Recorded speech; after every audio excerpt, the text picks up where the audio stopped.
The secret codes of a perfectly broken childhood home. When I was 9, I thought my dad was a high-level government agent. Not because he had a badge, but because of the codes. See, our house in the suburbs had these rules. Every afternoon, before I could even set my backpack down, I had to line up my sneakers in the hallway. They couldn't just be neat, they had to be exactly 2 inches apart, parallel to the baseboard. If they were crooked, Dad wouldn't get mad.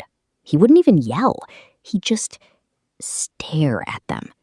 He'd stand in the foyer, perfectly still, his eyes darting back and forth like he was calculating some complex physics equation.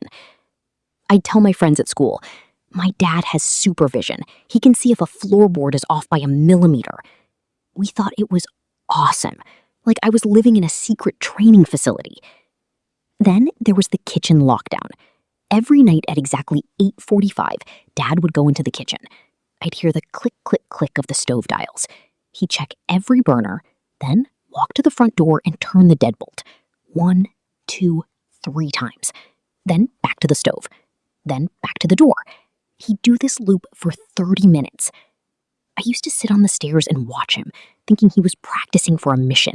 I'd whisper to my stuffed animals, Dad's making sure the perimeter is secure.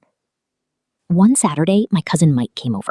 He left his soda can on the coffee table without a coaster, just a regular aluminum can. Dad walked into the room, saw the ring of condensation, and he just broke. He didn't scream. He sat on the floor and started tapping his fingers on his knees in this frantic, rhythmic pattern, muttering, "The seal is broken. The seal is broken," over and over again. I leaned over to Mike and whispered, "It's okay. He's just decoding a message." I actually felt proud that my dad was so dedicated to his work. It wasn't until my sophomore year of college, during a late-night study session for Psych 101, that I turned the page and saw a list of compulsive rituals and intrusive thoughts. My heart hit the floor. The stove clicking, the shoe alignment, the seal on the coffee table.